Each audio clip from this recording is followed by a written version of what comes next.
Alhamdulillah, wassalat, wassalam ala wa rasulullah. We're continuing with our topic of how Islam is good. I want you guys to understand, again, Islam is only good when you live it the way the Prophet Muhammad taught us. You have to implement his guidance into your life. And you have to have the understanding of his companions. If you don't implement the guidance of the Prophet Muhammad sallallahu alaihi wasallam into your life, and if you don't embrace Islam with the understanding that those companions had, you will be just another Muslim of today who's just a statistic for the hellfire. Because we don't understand our religion, we lie on Allah, we lie on the Prophet, we misconstrue our religion, we say things that's not true, and we don't understand that these are major sins, and Allah is going to hold us to account for everything that comes out of our mouths when we're in that grave. Okay? Yesterday, we talked about how Islam is a check and balance. We talked about the rights that Islam gives women over husbands. And I made a couple of people angry today. For those of you who are going to be listening to me on the internet, we did have a man join our website and get upset to find out that I'm teaching the truth here about how you should not and cannot. A righteous man would never ask a woman to give up her rights. But anyway, join the classes so you can participate in the quizzes and so you can better understand this religion. But I wish the brother had stayed around, because just like I got on the men about not giving the women their rights, today I'm going to get on the women for not giving their husbands their rights. Allah doesn't give too much power to no one person. Just as women have rights in Islam, so do men. And today we're going to go over the rights of the husband. Okay? And when we talk about the rights of the husband over his wife, these are among the greatest rights to have. And a man has more rights over his wife than the woman has over him. And a lot of people may ask, why is that? Well, listen to what Allah says in the interpretation, the meaning. And they, women, have rights over their husbands in regards to their living expenses, and similar to those of their husbands over them in regards to obedience and respect to what is reasonable. But men have a degree of responsibility over them. Okay, here Allah is telling us in this verse that each of the spouses has rights over the other, and that the husband has one particular right over his wife that she does not have over him. This is very important. Every man has one particular right over us women that we do not have over them. And we're going to speak about that. Okay? Let's put the PowerPoint here. First of all, what are the rights? Well, the first right that a husband has over his wife is the right of obedience. This is the right that the woman doesn't have, guys. A man doesn't have to obey his wife, but the wife has to obey her husband. And it only makes sense because Allah made him to be your protector. Allah made him to be your maintainer. And so, in other words, on the day of judgment, your husband is going to stand before Allah in chains. And Allah is going to ask him, how did he protect? How did he maintain? How did he care for you? With that being the case, That's why obedience is more deserving to him and not to you. And that's why you sisters, you have to be very careful when you choose a husband. Because you are choosing a man who is not only your protector, not only your maintainer, but you have to obey him in everything he tells you, as long as what he says does not contradict what Allah says.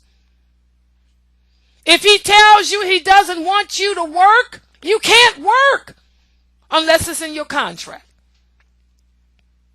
If he tells you he doesn't want you going to school, you can't go to school unless it's in your contract. If he tells you that he does not want your mother in his house, guess what? You cannot allow your mother in your house, whether you got it in a contract or not. Hello. So this is why you have to take great care when you choose a husband. And that's why I tell you guys, marriage is a business contract. It's a business contract. Listen to what Allah says in the interpretation, the meaning. Men are the protectors and the maintainers of women because Allah has made them to excel over the other, and because they support them from their means.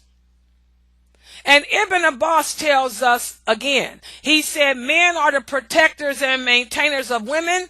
This means that the men are in charge of the women. That means she should obey him in matters of obedience that Allah has enjoined upon her. And she must obey him by treating his family well and taking care of his money. SubhanAllah. This is the right that the man has that we don't have. The right of obedience. Something for us to think about as Muslim women.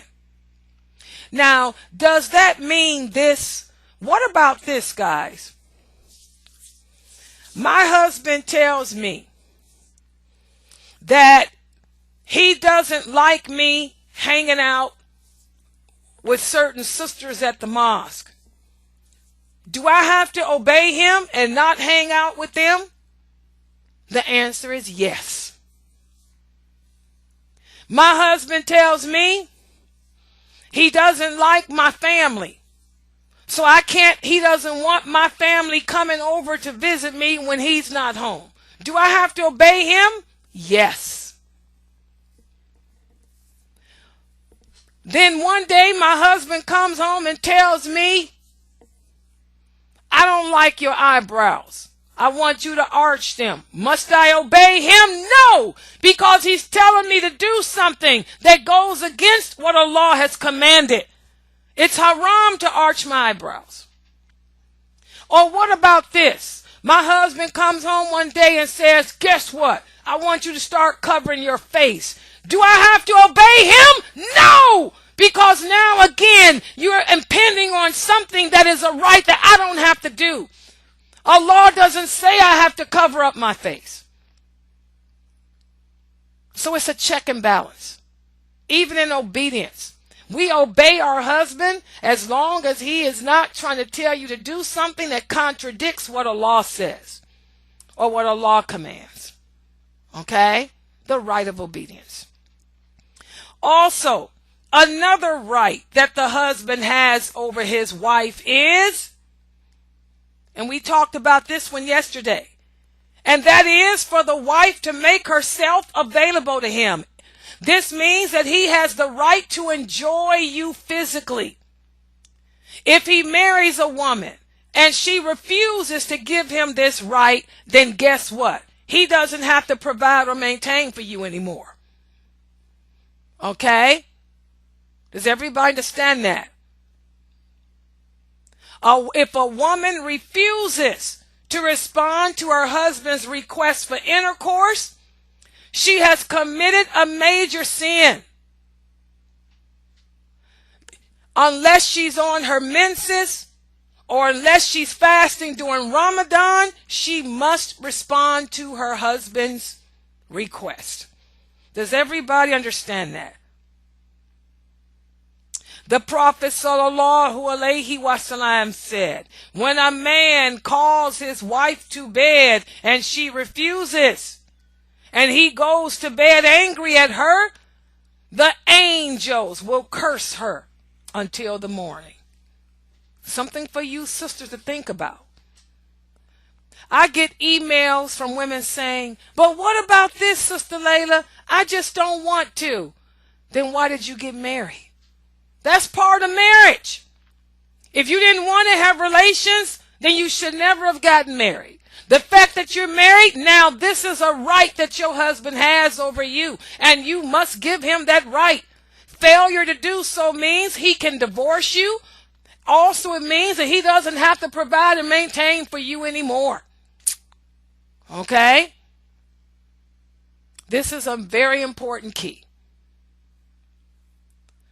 So the right to obedience and the right to your company, these are two of his rights. Also, another right that the husband has over his wife is the right to not have anyone in his home without his permission or approval. And that means your father, your mother. Remember, when a woman gets married, her father and mother are no longer her guardians. Your guardian is now your husband.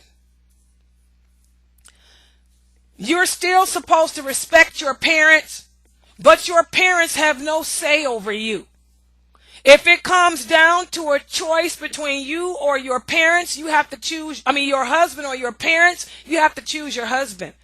And many women don't understand this. Arabic women do. Pakistani women do. But women from America and European countries who will convert to Islam, they have a hard time understanding this.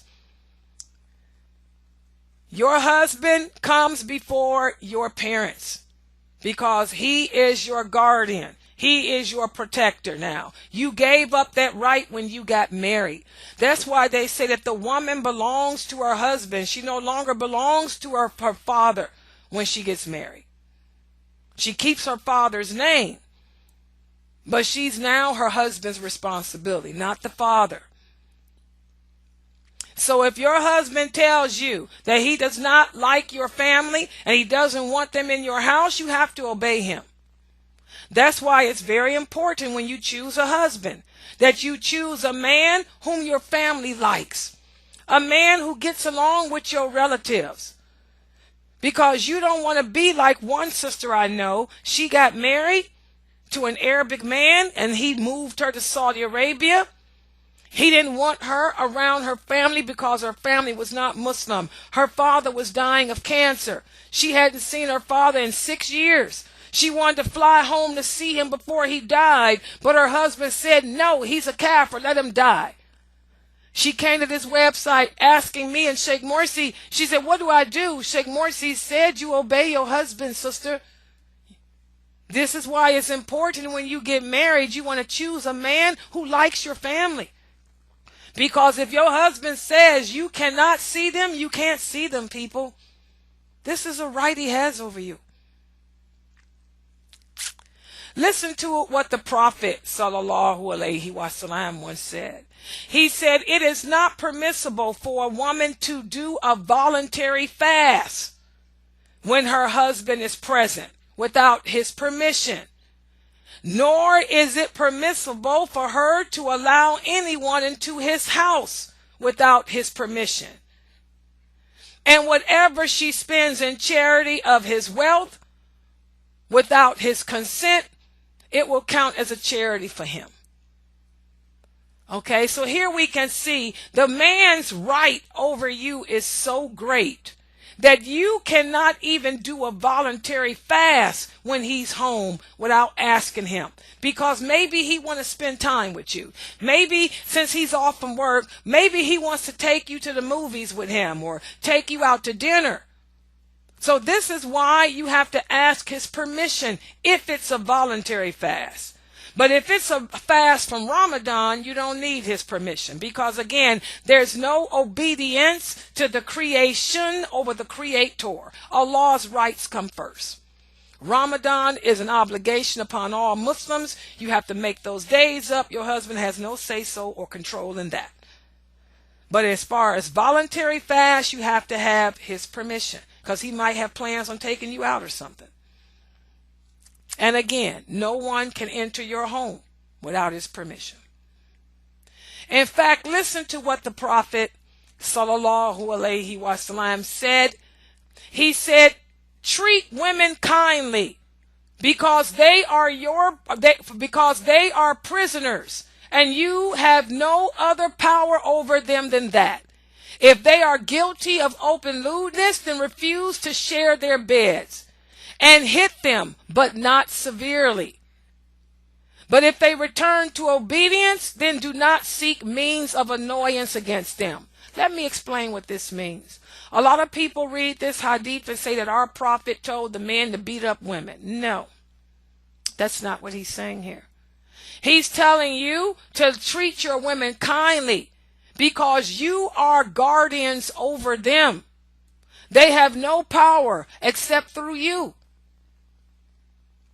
And then he's saying, if you happen to marry a woman who is lewd. Now this is different.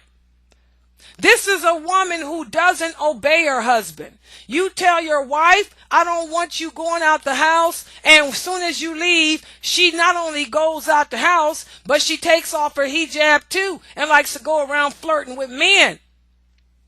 In a case like this, a woman like this who's disobedient and disrespectful towards you, there's a sequence we have to adhere to.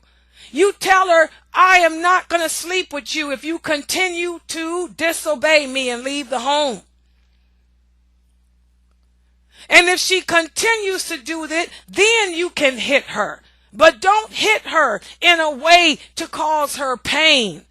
Just hit her in a manner to show her that you're serious. But this is only in the case of a woman guilty of lewdness. These are women who leave the house when their husband ain't around. They take off their hijab. They go out in the streets. They drink. They do stuff like that. This is not for a wife that you have who's respectable and good and obedient. No Muslim man who's married to a virtuous Muslim woman should be beating her up. The Prophet never put his hands on any of his wives. He was not married to any lewd woman. Okay? Also, the Prophet went on to say, you have rights over your women, and your women have rights over you. Your rights over your women are that they should not allow anyone whom you dislike to sit in your home. And they should not allow anyone whom you dislike to enter your house. And the rights over you are that you should feed and clothe them well. So again, check and balance.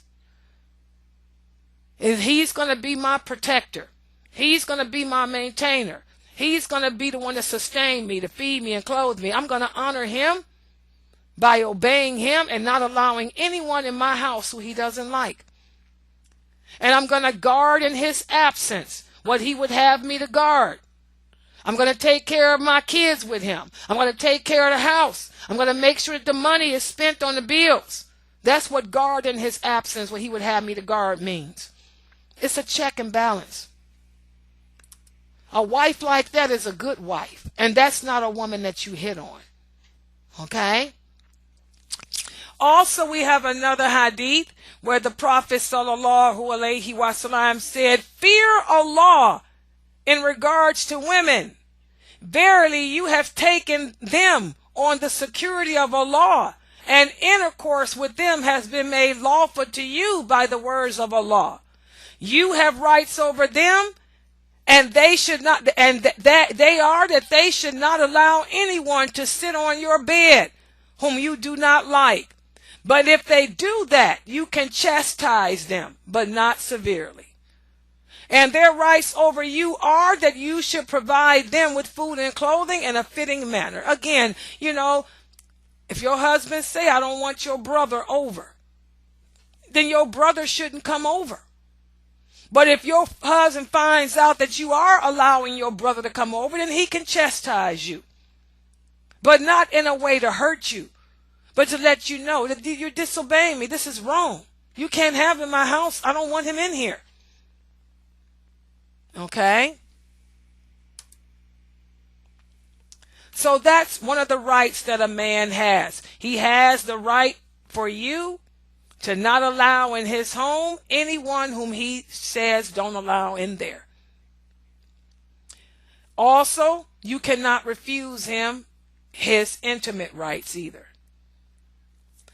Also, another right that the husband has over the wife is not only are you not allowed to let anyone in without his permission, but you cannot leave without his permission either. And many of the scholars will go so far to say that this means that you cannot even visit your parents without his approval. So again, this is why I tell you sisters, you young girls who want to work, you better put it in your marriage contract. You young girls who want to go to school, you better have it in your marriage contract, because once you marry, your husband can tell you, I don't want you working. I don't want you going to school. I want you to just stay at home with me and have the kids and take care of the house. This is his right. As long as he's providing for you, as long as he is maintaining you, that is his right. And also, another right that your husband has is the right to discipline you if you are indulging in sinful actions. And again, this must be something sinful, such as not wearing a hijab or leaving the home without his knowledge. And even when it comes to discipline, there's a sequence. It should first consist of a verbal admonishment. Say, for example, you find out that your wife has been leaving the home without your permission. You first verbally tell her not to do it. If she continues to do it, then you refuse to sleep with her. If she continues to do it, then you can hit her. But again, hitting her, should not entail causing her any pain, such as breaking her nose or hitting her in the face or drawing any blood or any of that. The hit is to be more of an embarrassment than anything else. And also, this is done as a last means to avoid divorce. If a man has to hit you, that should be the last resort before divorcing you. Listen to what Allah says in the interpretation, the meaning. As to those women on whose part you see bad conduct, admonish them first, then refuse to share their beds, and last hit them lightly. Everybody understand that? So the only type of woman that a man should be hitting on is a woman who is indulging in some sinful activity, such as not wearing hijab, sneaking out the house at night, smoking marijuana, drinking alcohol. These type of women. A woman that he really shouldn't even be married to when you look at it. So thus, those are the rights that husbands have over wives. The right to be obeyed, the right to be made available to, the right to declare who can enter his home, the right to deny his wife access outside the home, and he has the right to discipline her if she's indulging in sinful actions such as not wearing hijab, drinking, sneaking out the house, and that type of thing. Again, Islam is about a check and balance. Allah doesn't give too many rights to one person over the other. We complement each other. On that note, we'll stop right here. Sunnahfollowers.